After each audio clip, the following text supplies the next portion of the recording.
జై గణేశ.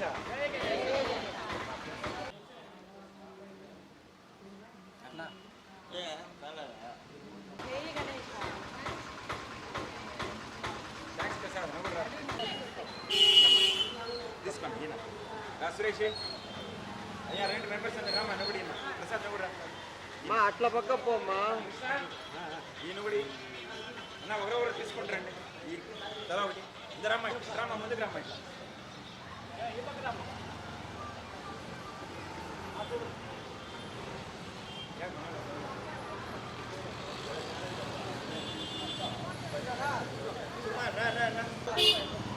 గుప్తా అన్నారా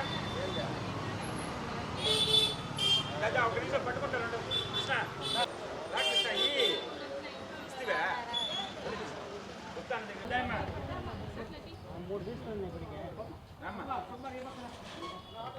ఎన్ని కావాలమ్మా నీకు తీసుకునే వాళ్ళు ఇచ్చే వాళ్ళు రమ్మా 10 మంది రావాలా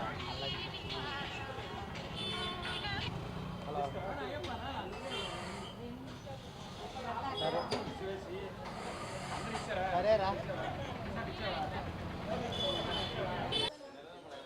తీసుకున్నా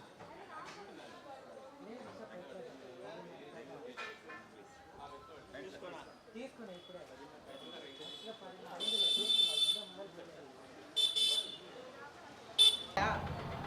పర్యావరణ పరిరక్షణలో భాగంగా వినాయకుల విగ్రహాలు రసాయనాలు అలాగే ప్లాస్టర్ ఆఫ్ ప్యారిస్ వాడిన విగ్రహాలు కాకుండా మట్టి విగ్రహాలకు అధిక ప్రాధాన్యత ఇవ్వాలని ప్రభుత్వాలు చెప్తున్నాయి. అలాగే తాజాగా కూడా పవన్ కళ్యాణ్ కూడా ఇదే అంశానికి సంబంధించి పెద్ద ఎత్తున పిలుపునిచ్చే నేపథ్యంలో తిరుపతిలోని వాసవి కన్యకా పరమేశ్వర ఆలయం తరఫున ప్రతి ఏడాది వాళ్ళు మట్టి గణపతి విగ్రహాలను ప్రతి ఒక్కరికి ఇవ్వడం జరుగుతుంది. ఆర్యవైశ్య సంఘం తరఫున కూడా వీళ్ళందరూ పాల్గొని ఎవరైతే ప్రజలు వస్తున్నారో ప్రజలకు ఉచితంగా గణపతి విగ్రహాలను అందజేస్తున్న పరిస్థితి అయితే కనిపిస్తుంది. మనతో పాటు ఆర్యవైశ్య సంఘానికి సంబంధించిన నాయకులు ఉన్నారు అన్నట్టు తెలుసుకున్నాం. అంటే ఎన్ని సంవత్సరాల నుంచి మట్టి విగ్రహాలు పంపిణీ చేస్తున్నారు, ఎన్ని విగ్రహాలు ఏడాది పంపిణీ చేస్తారు? జై వాసవి మాత, జై గణేష. పర్యావరణ పరిరక్షణలో భాగంగా ఆర్యవైశ్య సంఘంలో దాదాపుగా 10 సంవత్సరాల నుంచి ప్రతి సంవత్సరం కూడా వినాయక చవితి ముందుగా మట్టి వినాయక విగ్రహాలని ఇచ్చి పూజించమని చెప్పడము ఒక బాధ్యతగా చేస్తున్నాము. ఈరోజు కూడా ఈ కార్యక్రమంలో దాదాపుగా భక్తులందరికీ కూడా పంచడానికి చేస్తున్నాం. ముఖ్యంగా మనందరికీ తెలుసు పొల్యూషన్ చాలా ఎక్కువ అవుతుంది. రసాయనిక వినాయకుల్ని వాడడం వల్ల మనకే ప్రపంచం మొత్తం కూడా స్పాయిల్ అయ్యే అవకాశం ఉంది, ఆక్సిజన్ లెవెల్స్ పడిపోయే అవకాశం ఉంది. సో మట్టి వినాయకుడిని మనం ఎందుకంటే వినాయకుడిని ఖచ్చితంగా వినాయక చవితి రోజు పూజిస్తాము. మట్టి వినాయకుడిని పూజించి స్వామివారి మన్ననలు పొందవలసిందిగా ఆర్యవైశ్య సంఘం తరఫున కోరుతూ అందులో భాగంగా మట్టి వినాయక విగ్రహాలని ఉచితంగా పంపిణీ కార్యక్రమం అనేది ఇవాళ మేము చేపట్టడం జరిగింది. జై వాసవి.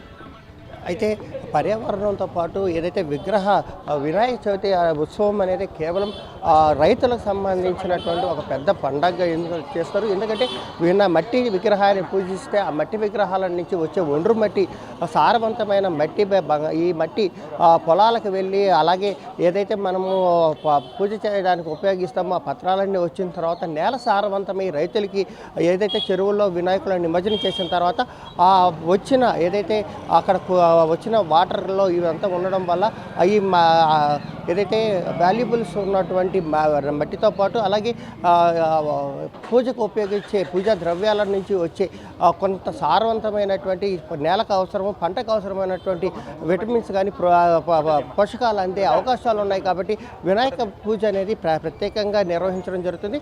ఈ వానాకాలంలో ఈ పండుగ చేయడం వల్ల పంటలు కూడా సమృద్ధిగా పండుతాయని చెప్పి కూడా శాస్త్రవేత్తలు చెప్తున్న పరిస్థితుల్లో ప్రతి ఒక్కరూ మట్టి విగ్రహాలను వాడితే నేల సారవంతం అవుతుంది. లేదంటే ప్లాస్టర్ ఆఫ్ ప్యారిస్ కానీ కెమికల్స్ వాడితే పొలాలన్నీ నాశనమయ్యే అవకాశాలు ఉంటాయి. కాబట్టి ప్రతి ఒక్కరూ తప్పనిసరిగా మట్టి విగ్రహాన్ని పూజించి గణపతి పూజను నిర్వహించి ఆయన కృపకు పాత్రలు కావాలని ప్రతి ఒక్కరూ ఆకాంక్షిస్తున్న పరిస్థితి కనిపిస్తుంది. కెమెరా పర్సన్ అరుణ్తో ప్రైమ్ 9 న్యూస్ తిరుపతి.